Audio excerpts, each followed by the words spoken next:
All right. So hi guys, my name is Ekansh. I'm a senior at Westview High School in Portland, Oregon, and today I will be talking to you guys about the applications of machine learning and Python to computational biology. So this will build off of what Ria talked about in her workshop on just like the introduction to Python. So just the quick agenda for what we're going to be doing today. The first is some previous work in applications of machine learning to computational biology. And then second, I'll walk you guys through using logistic regression to predict drug response. And then third, we'll use a neural network to predict drug response, and then we'll wrap up. All right, so we'll start with applications of machine learning to computational biology. So the first and probably the biggest application of machine learning and computational biology is drug discovery. So drug discovery is essentially identifying and developing new therapeutic compounds for the treatment of diseases. So there's sort of lots of ways machine learning is applied in drug discovery. The first is predicting drug targets by analyzing biological data. So um, essentially, this would be using machine learning to look through a data set. Like so it could be like DNA data or like mutation data or anything of the sort, and seeing which sort of biological targets are most important in um, are potential targets for treating a disease.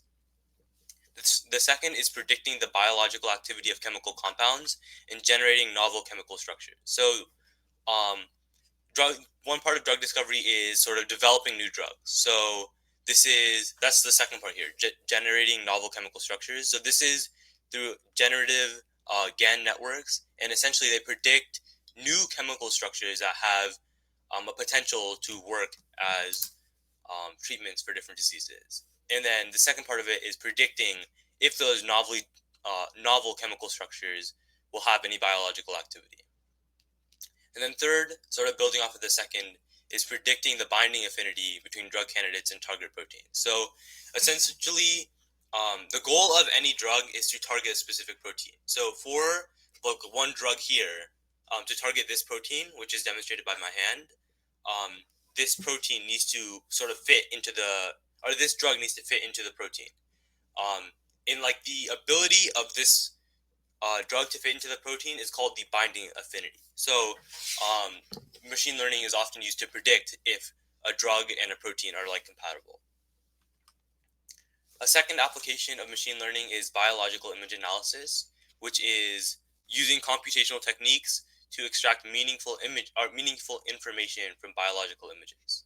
So the first application is cell segmentation. So this is identifying and delineating individual cells within an image. So I guess one example of this is if you have a microscopy image of breast cancer, for example, you could look at the image and see which cells are cancerous cells and which cells are still healthy. So that's an example of cell segmentation. Another example is fluorescence microscopy.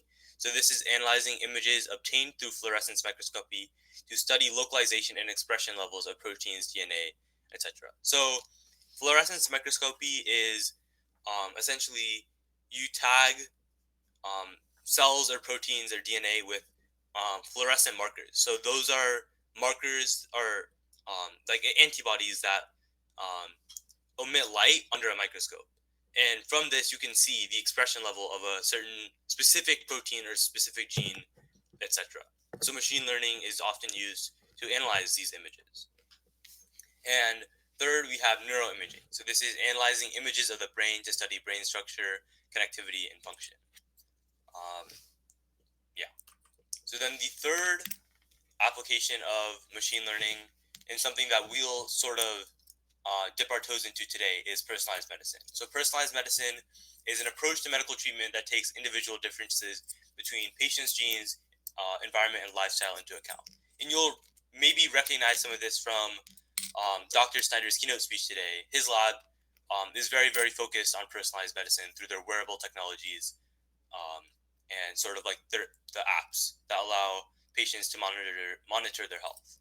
So some applications of machine learning are genomic medicine. So this is predicting an individual's susceptibility to diseases in response to potential treatments. So you'll remember that Dr. Snyder's lab identified like 12 of the patients in their cohort had a mutation that would sort of predispose them to a certain disease.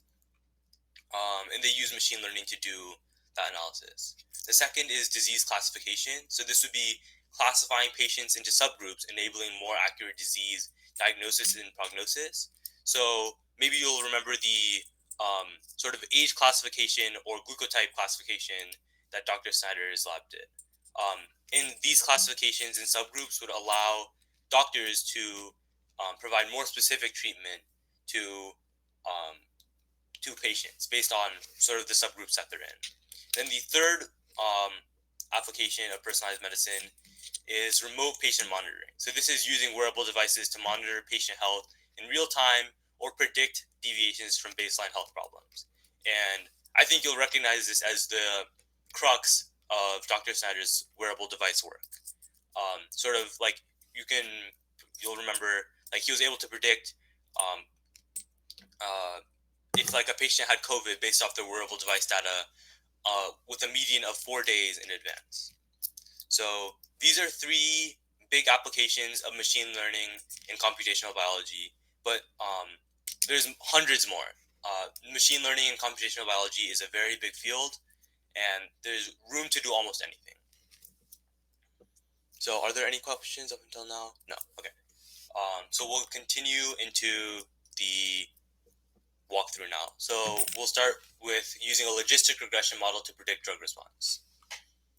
So if you could go to collab.google.com, sign into your Google account, click New Notebook, and then I'll put the link in the chat for the completed notebook.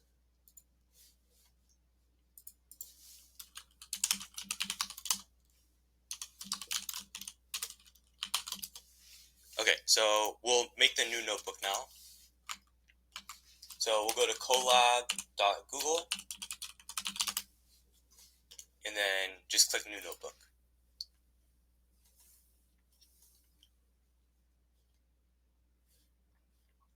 All right, so now you can rename your notebook. So I'll just name it YBS Logistic Regression.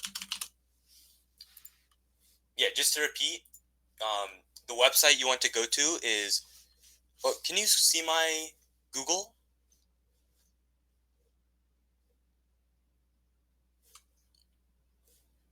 Not at the moment. We see your slides. Okay, that makes sense. Let me fix my screen share.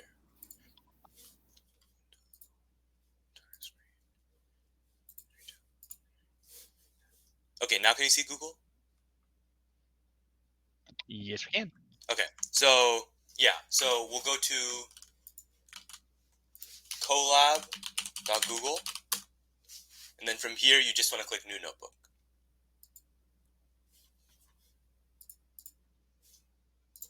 And then we can rename our file to YBS_logistic. Okay. So I'll give you guys a few minutes or a little bit to do that. And if you have any questions, please ask.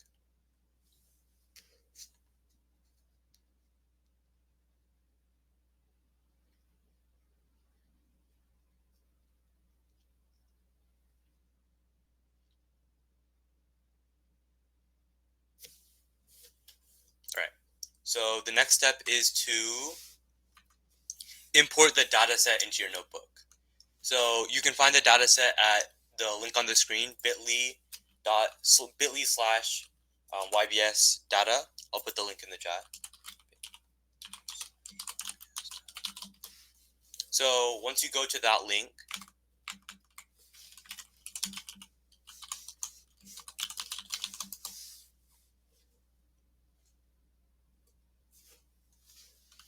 this will bring you to this page. From here, you'll just want to download the data.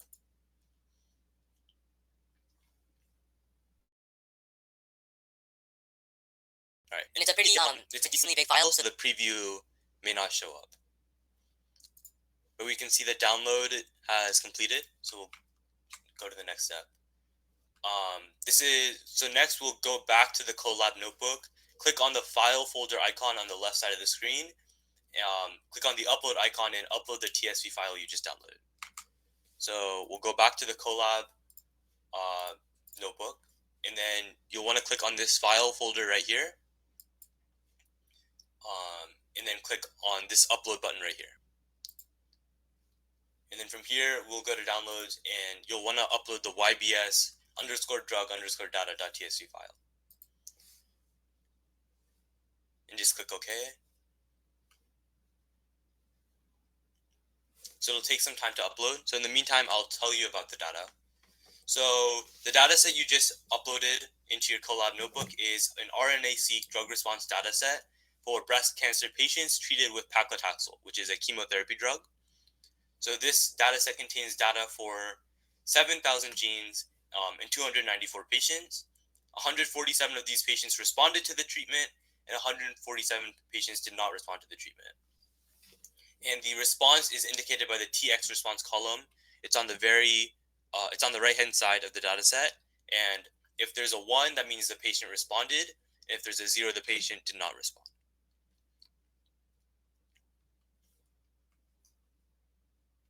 Okay, so yeah, we can see our data set has been imported into the Colab notebook. So we'll continue to the next step. So now we want to import our Python libraries. So you can either type this in manually, but I would recommend you copy and paste it from the master link that I sent, the bit.ly/ybslr. So you'll just want to copy and paste the first selection from that.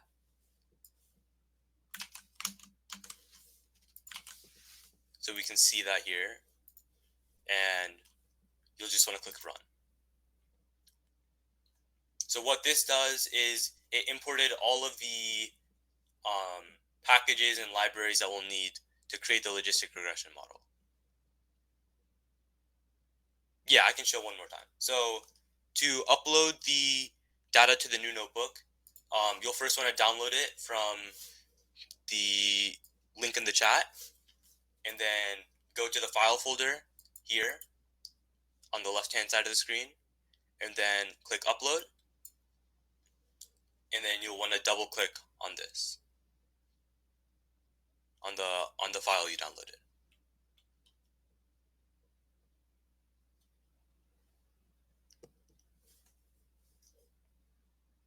Okay.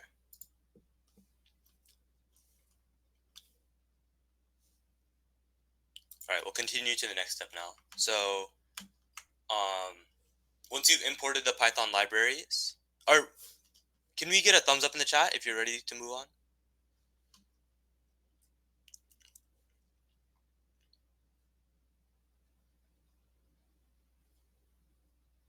Okay. Yeah. So the next step is to read your data into Python. So you'll recognize the pg.read CSV. That's what we're going to do now. So just copy and paste that from the master document. And you can click on the plus code icon here, which will create a new code block, and just paste it in. So what this block of code does is it reads the CSV file. So it opens this file here, and it sets the delimiter to /t, which indicates tab. So this is a TSV file, so we'll use the /t delimiter. Then after that, we will remove all the rows that have an NA or empty value from the dataset, and we'll display the first 5 rows of the table. So we can see that here.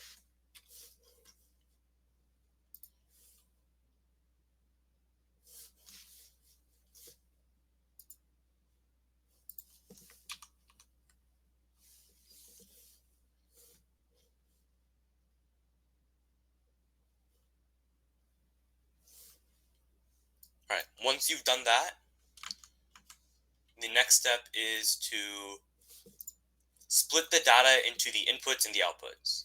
So go ahead and paste the third code block in from the master copy. can hit plus code and then paste it in. And what this does is it creates a Y data frame which is only the response. So this will be, it creates the Y data frame will only contain the response, and then we'll remove the response from the X data frame. So the X data frame will only contain the genes, and the Y data frame will only contain the response. So we can see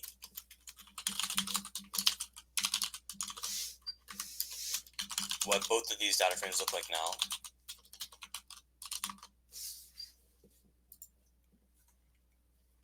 So you can see the TX response is just a bunch of zeros and ones, which is the response of the patient, and then the XDF is just the gene expression.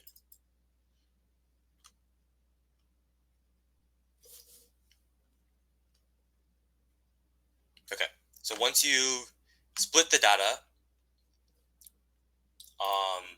we need to scale the data.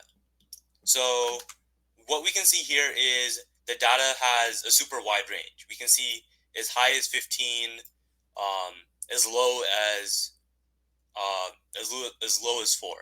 So this wide range makes the data a lot harder to interpret for the machine learning algorithm. So our goal is to take this wide range of data and squish it down into a smaller range without changing the shape of the data. And this will make it much easier to interpret for the algorithm. So for that, we will use the min-max scaler.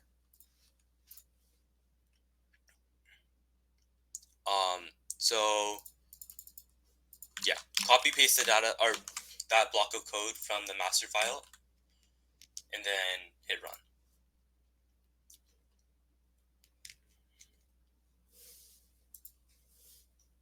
And please continue to let me know if you have any questions.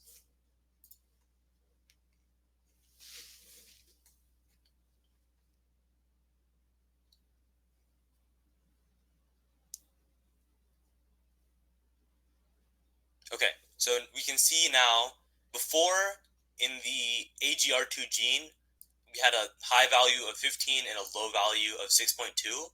Now that has been squished down to 0.81 and 0.11. So now every single column has been restrained to a range of 0 and 1.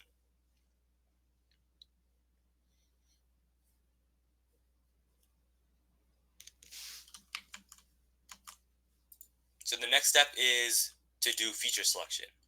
So essentially, right now we have the dataset has 7,000 genes.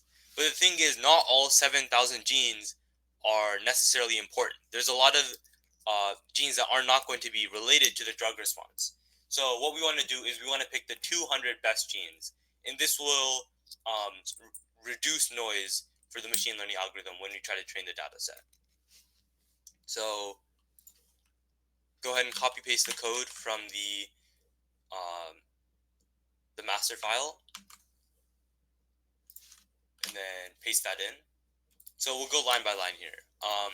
So what this is doing, this first line of code is doing, is it's just taking the gene names from the X data frame. And then after that, we are fitting the select k-best chi-squared. We're creating the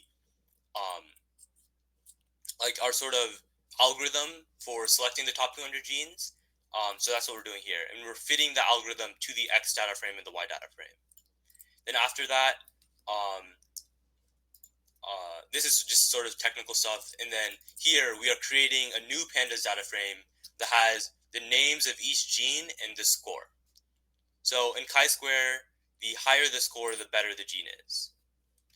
And we'll just run that here, and we can see that our top 5 genes are NATAL, CCL3, ZBED2, ORM2, and CCL4. So these are the best genes that we have.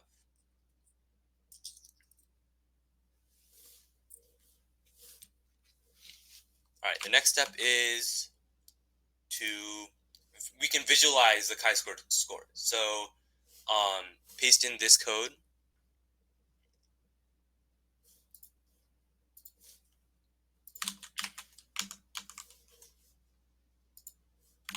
and hit run. So we can see these are the top 20 genes now, and we can see the score for each of them. Any questions so far?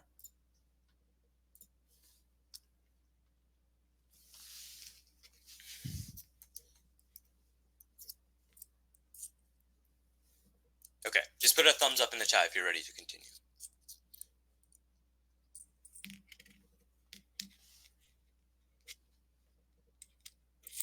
Okay, great. Yeah, so now that we have visualized the top 20 genes from the chi-square test, we can move on to preparing the data for training the model. So go ahead and paste this code in.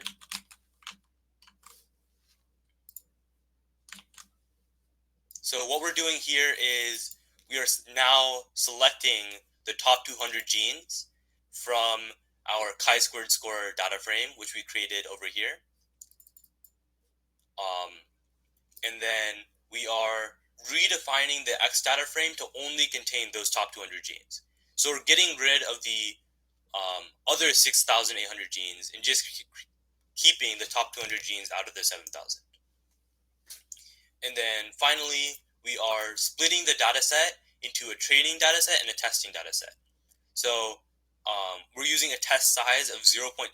So that means 20% of the data will be used to evaluate the model, and then 80% of the data will be used to train the model.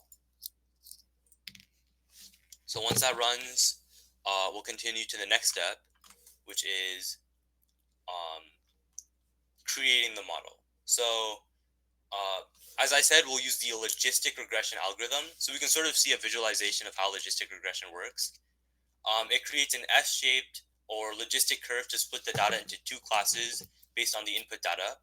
So in this case, we are splitting the data into responding patients and non-responding patients. So some pros of logistic regression is that it's very easy to implement, and it's also computationally efficient. However, some cons are it has trouble representing complex or nonlinear data. So we can see in the image here that like all the blue samples, these are considered true, and then the red samples are false. And then the logistic regression algorithm is creating this green line to delineate the blue and green. So for example, like if you have like an x value of 0.6, it will in a y value of if you have an x value of 0.6, it'll think that it's more likely to be a false sample. But if you have a x value of 0.2, it's more likely to be a true sample. So any questions so far?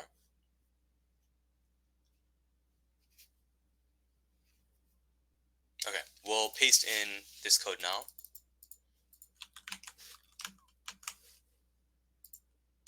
So what we're doing here is we are creating the logistic regression model object, and then we are fitting the model to the X train and Y train data set. So we're training the model on the training data. Yeah, so we can see how fast the model trained. Just in, you click the button and less than a second later, it's done training. So that's like one of the advantages of logistic regression. So I'll give you guys a little bit of time to do this. And yes, the recording will be uploaded afterwards to YouTube.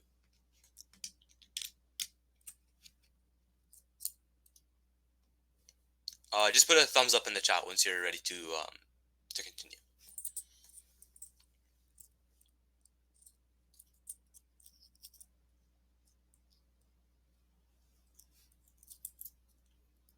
Okay. So now that we've trained our model, we want to see how good it is. We want to see if it was actually able to, if it did a good job predicting the drug response or not. So yeah, we'll evaluate the model. So we're going to use 4 metrics. These are accuracy, precision, recall, and F1 score.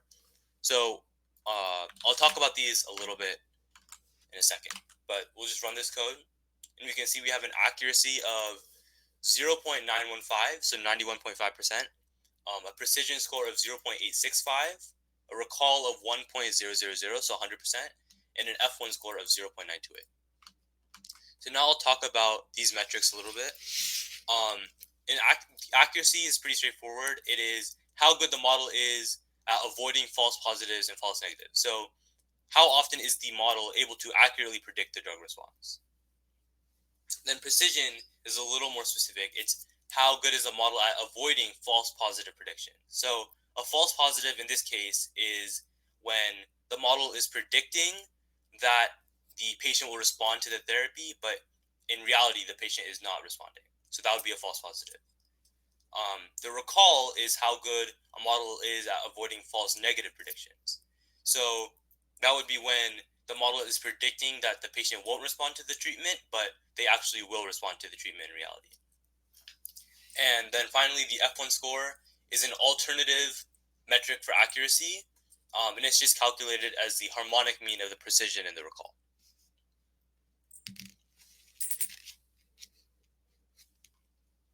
Okay, so now we'll visualize the predictions of the model using a confusion matrix. So go ahead and copy paste the code and run it.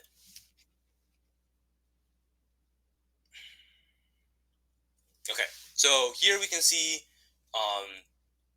the four classes. So this yellow box here, this is 32 predictions where the model predicted that the patient will respond to the treatment and the patient actually did respond.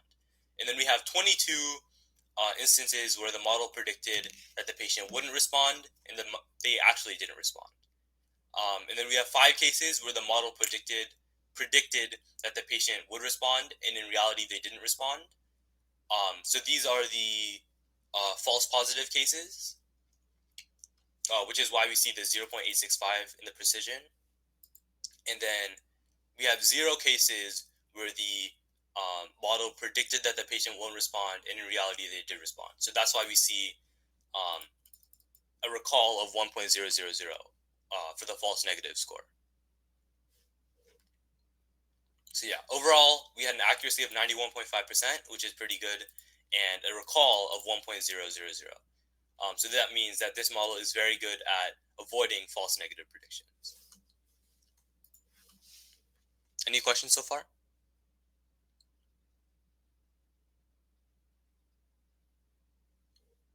All right, give me a thumbs up if you're ready to continue.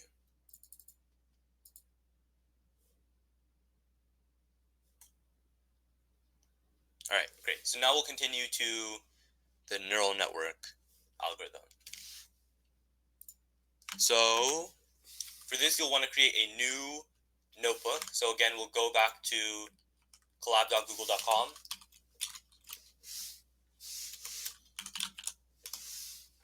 And then hit create new notebook. And then we can rename this to YBS underscore neural network.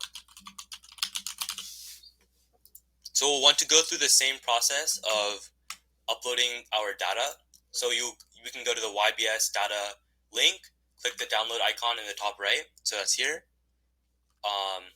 And then go to your notebook, click on the file folder, click upload, and then import your file. So give me a thumbs up once you're ready to continue, once you uploaded your data.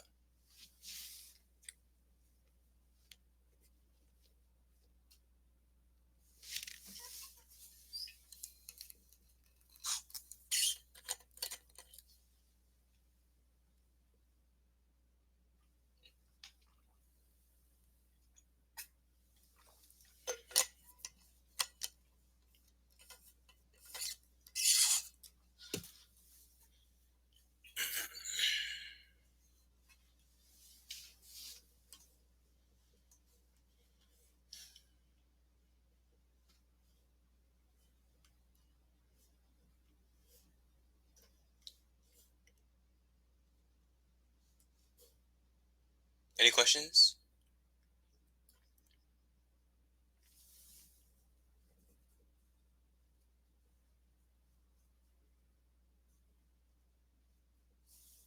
All right, we'll move on now. So, again, it'll be a little bit of repeating from the logistic regression, but that's okay. Um, we've imported the data set. So now we will import our packages. Oh, okay, this is the wrong screenshot. So I'll paste it in and you can copy it from there.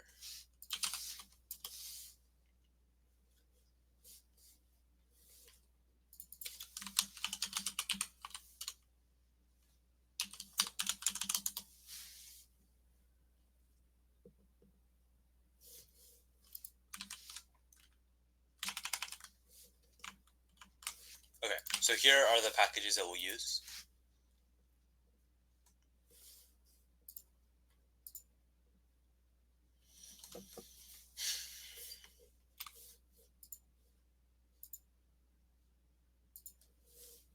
So once you've loaded your packages, you'll just click run here.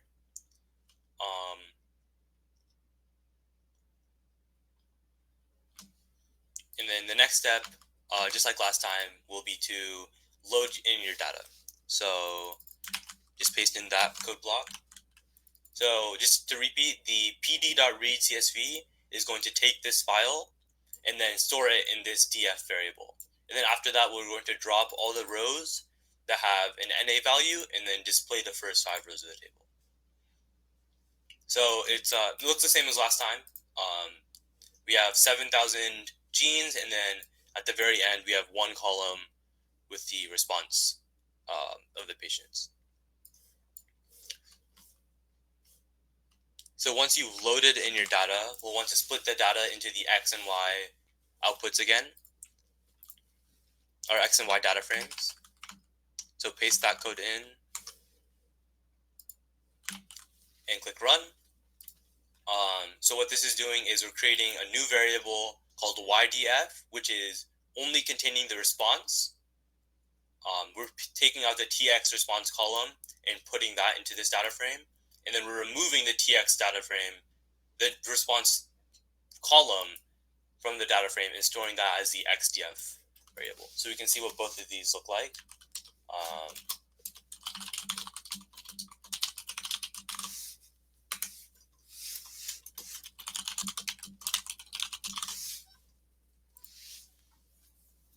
Yeah, so we see the response here, and then we see all the genes here.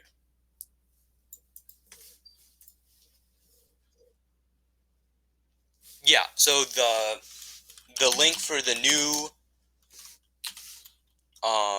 repository is YBS. I've just put that in the chat, sorry. So there's a new link to paste in the code. Sorry about that.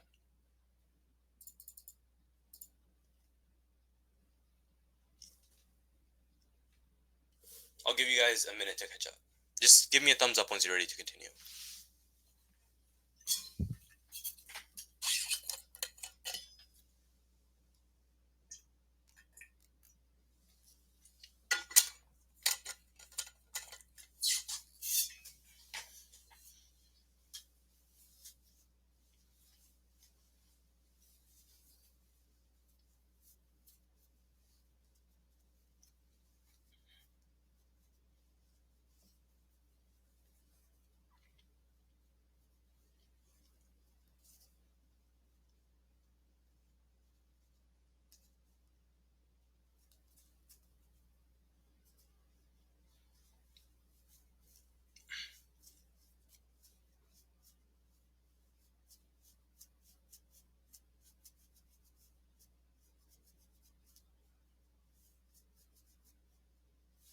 All right, we'll move on now. So once you split the data frame, we need to scale the data just like last time. So go ahead and paste that in.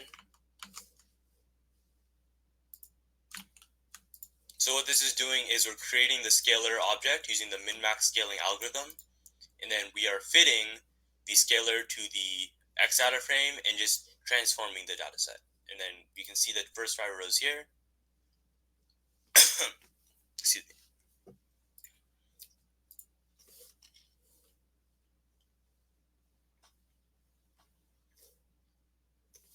So we can see we have a range of like 15 to 6 before we scaled it, and then afterwards everything is between 0 and 1.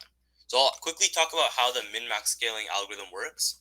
So um, essentially, the new value of a specific cell of a table is taken to be that value minus the minimum of all of the values in that column divided by the range of all that values in the column. So from that, we can take like, we can have values from 0 to a million, but we can still compress it down to zero to be between 0 and 1. So once you've scaled the data, we'll use a new feature selection algorithm called extra trees classifier. So the way extra trees classifier works is it fits a bunch of random decision trees to subsamples of the data, and then it uses averaging to improve accuracy and prevent bias. And these trees are used to calculate the importance of each feature. So I guess like a traditional decision tree is you have one tree and you have like a series of decisions. But the way extra trees classifier works is it creates a bunch of randomized trees, and for example, like if we have 10 trees and 6 of the decision trees are giving one response and 4 of the decision trees are giving another response, it uses like the average of those responses to give a final response. So that's how the extra trees algorithm works. It also has the utility of providing a feature importance value for each feature that you feed into the algorithm. So go ahead and paste that in. So here we're just creating an extra trees classifier object. We'll use 5 estimators, so 5 trees, and we'll use the entropy criteria and a random state of 42. So this is, you want to have the random state of 42 because this will essentially make it so like you'll get the same result each time. So it'll be a random result, but it'll be repeatable. So once the object is created, we're fitting the object to the data, and then we are normalizing the feature importance values from all the trees in the forest. So any questions so far? All right, just give me a thumbs up once you're ready to continue.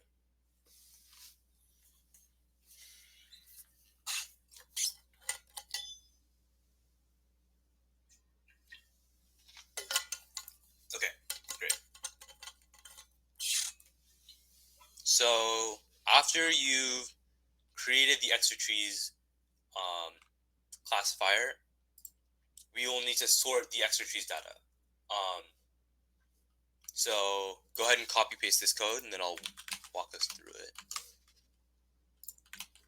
So what this is doing is we are creating a data frame to store the feature importances from the extra tree. So it'll have all the gene names and then all the importance values. And we can see we're just making a list out of the feature importance normalized variable, which we created here in this line. Then after that, we will sort the values in the data frame by the importance and set it ascending equals false. So in the extra trees classifier, the higher the importance value, the more important the gene is. So we'll want it to be essentially decreasing. And then we will... Oh, I forgot. So yeah, I forgot to run this code here. Now this should work. Yeah, so now we have a score for all 7,000 genes, which we can see here. So the top 5 genes for the extra trees classifier algorithm are FKBP5, AL655888, AKAP7, NAT8L, which you'll recognize from the chi-squared algorithm, and ALOX15B.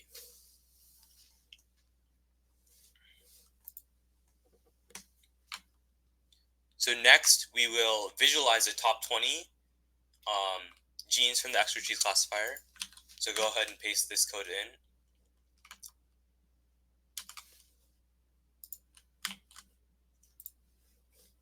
and then run. And now we can see the scores for the top 20 genes.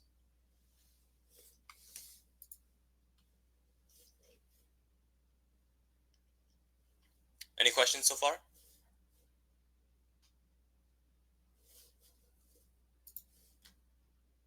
All right, give me a thumbs up once you're ready to continue.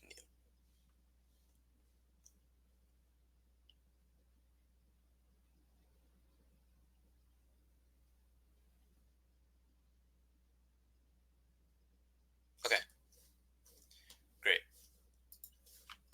So now that we have done our feature selection, we will prepare the data for training the model.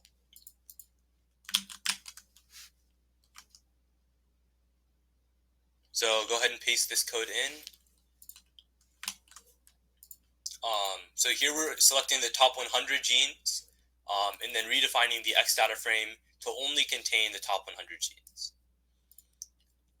And then we are splitting the data into 3 subsets this time as opposed to 2. So we have a training subset, a validation subset, and then a testing subset. So the reason the training data set is used to train the model, and then the validation data set is used to fine-tune the model during training, and it helps prevent overfitting. And overfitting is essentially when a model is only good at predicting, it's only good at making predictions on the training data set, but it's not good on any other data. And that's called overfitting. And then the testing data set, again, is just used to evaluate the model after training.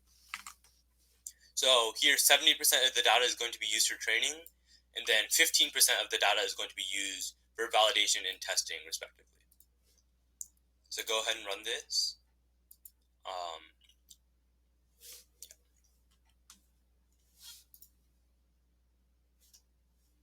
Okay, so once we've prepared the data, we will configure our model. So go ahead and paste this code in, and then I'll talk a little bit about it. Okay, so our model is going to have 5 layers. This is going to be relatively simple, just for the situation that we're in today. So the first layer is going to be the input layer. So this is the layer that will take the data and feed it to the rest of the model. So the parameter we have here is shape equals 100. So if you'll recall, we selected the top 100 genes from the extra trees algorithm. So we want to feed in 100 genes, which is the shape of the input layer. Then after that, we were creating a dense layer. So layers.dense, and this is going to have 80 nodes. So we're going from 100 nodes to 80 nodes. That's going to use a ReLU activation function, and then we're going to connect it to the inputs layer. So that's why we have this here. So then we'll create 2 more dense layers with 60 and 40 nodes respectively. So we're going from 100 nodes to 80 nodes to 60 nodes to 40 nodes until finally in our output layer we're only going to have 1 node. And that's just because we want to predict, we just want to predict one thing, which is the output. So I'll talk a little bit about the activation functions. So we can see the sigmoid here. So the sigmoid is like an S-shaped curve. It sort of looks like the logistic regression. So we want to use this for the outputs because it's sort of symmetrical for the for both like the positive values and the negative values. However, for the hidden layers or the like layers in the middle, we want to use the ReLU activation because it's a lot easier to train and it's a lot more computationally efficient. Like, see, we only have one function here, which is the max function. But in sigmoid, we have to do exponentiation and then addition and then division. So that's why ReLU is a lot more efficient than the sigmoid algorithm is. Any questions so far?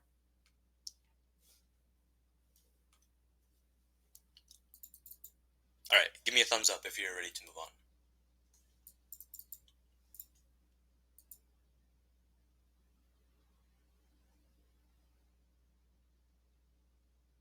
Okay, great. once you run this, it's not going to give you any output. But now we will actually train our model. So go ahead and paste the code in.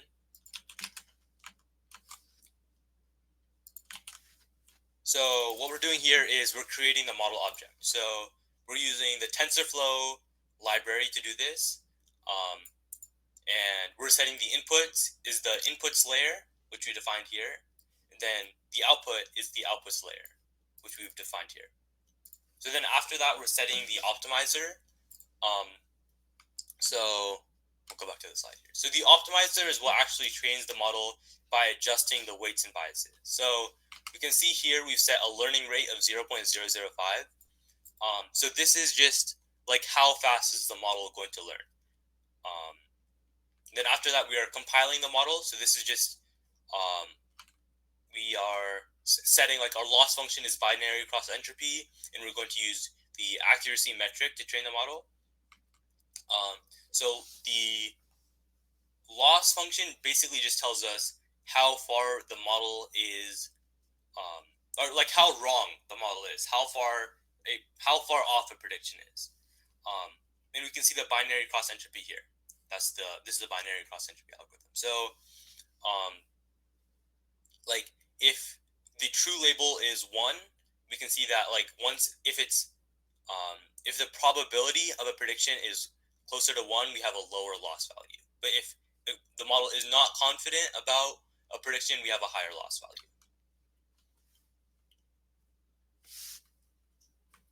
So we'll go ahead and train our model here. So we can just see it's going through the epochs, and we finished 50 epochs now. So then after you're done training, we'll plot the model. So it's just one line of code. So go ahead and paste this in.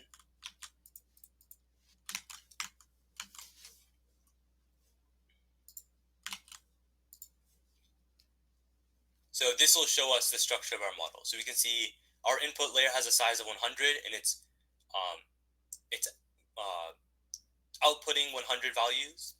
And then the next layer is taking in 100 and outputting 80. The layer after is taking in 80 and outputting 60. Then the third layer is taking in 60, outputting 40. And then the final dense layer is taking in 40 values and outputting 1 value. Any questions so far?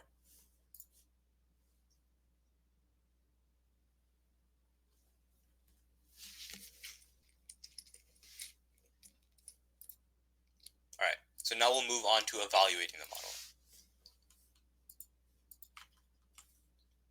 So actually, this is sort of what a neural network looks like. So we have our input layer. So this is where we're feeding in our data.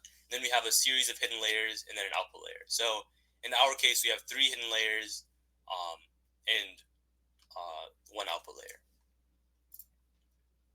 So for model evaluation, we'll use the same 4 metrics as last time.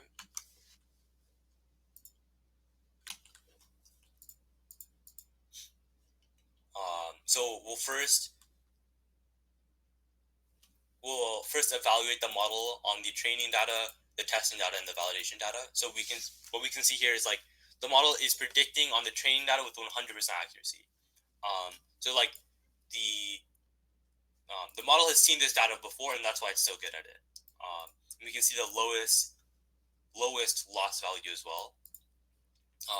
And on the testing data, we have an accuracy of 95.56%, and on the validation data, we have an accuracy of 90.91%. And then our 4 metrics, again, our accuracy is 95.6%. Our precision is 95.7%. Our recall is 95.7%, and our F1 score is 95.7%. So we can see this is a pretty good improvement over our logistic regression model. We can just take a peek at the logistic regression results.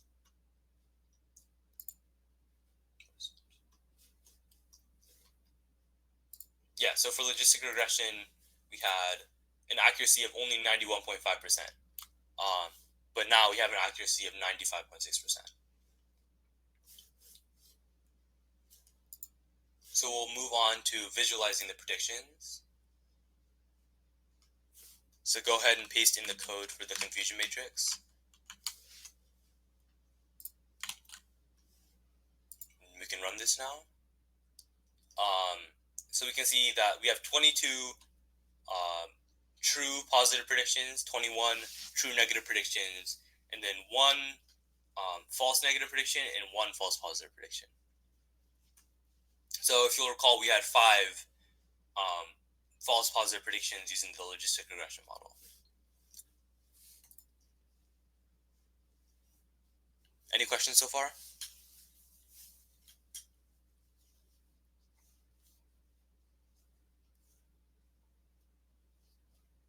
Okay, so now I guess I can show you sort of how you might tweak a model. So right now we have one input layer, 3 dense layers, and then one output layer. And then we have a learning rate of 0.005, a batch size of 64, and we trained for 50 epochs. So I guess the first thing we can try to change is how many epochs we're training with. So I guess one epoch is like one iteration of training. So before we were training it 50 times, now we're training it 100 times. So we can just see what the effect that has, what the effect of the increased training on the model. So we finish training and then we'll evaluate and create the confusion matrix. So here the additional training doesn't really have any effect. Then I guess we can try like adding another layer. So what if we, instead of just having 3 layers, we have a 4th layer with 20 nodes. So run that, and then train the model.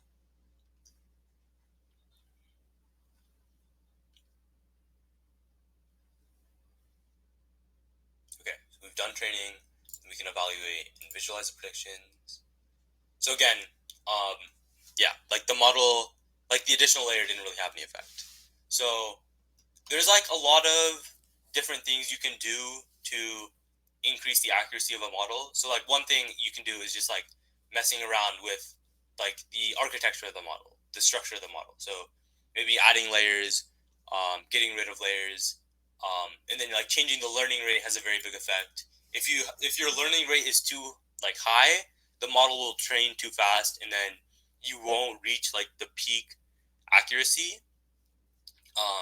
And then like changing the activation functions can have an effect, and then changing the loss function can have an effect. So all of these different things play into the accuracy and performance of the model. Any questions about that?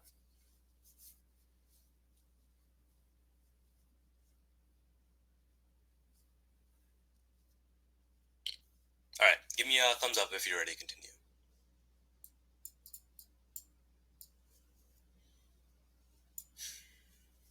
All right, great.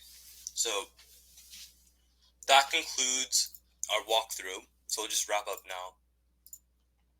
So I'll talk a little bit about my experience. So I use the 2 methods we discussed today, logistic regression and neural networks, in my own like personal research experience. So the project I worked on was subtype segmentation and identifying genes that drive drug resistance. So in my project, I worked on breast cancer data, and my goal was to predict the subtype of breast cancer patients. And I did that using logistic regression. And we can sort of see. So this is the the accuracy of the model before I used the extra trees classifier algorithm to do feature selection. So initially I had a 79% accuracy. And after that, I used extra trees to do feature selection, which improved the accuracy to 86%. And then finally, I did hyperparameter tuning. So that's just like tweaking the little, tweaking things like the learning rate and the epochs of the model, and that improved the accuracy to 92%. So some key takeaways. First is machine learning has countless applications in computational biology. We discussed 3 today. That's drug discovery, biological image analysis, personalized medicine. But there's also many more beyond that. So I guess whatever you're interested in, um, you can find a way to apply machine learning to it. And second, there's many ways to approach one problem. So today, I showed you guys two feature selection algorithms. These were chi-squared and extra-cheese classifier. And I also showed you two different algorithms for predicting. So these were logistic regression and neural network. And then the final takeaway is machine learning can help us understand complicated data.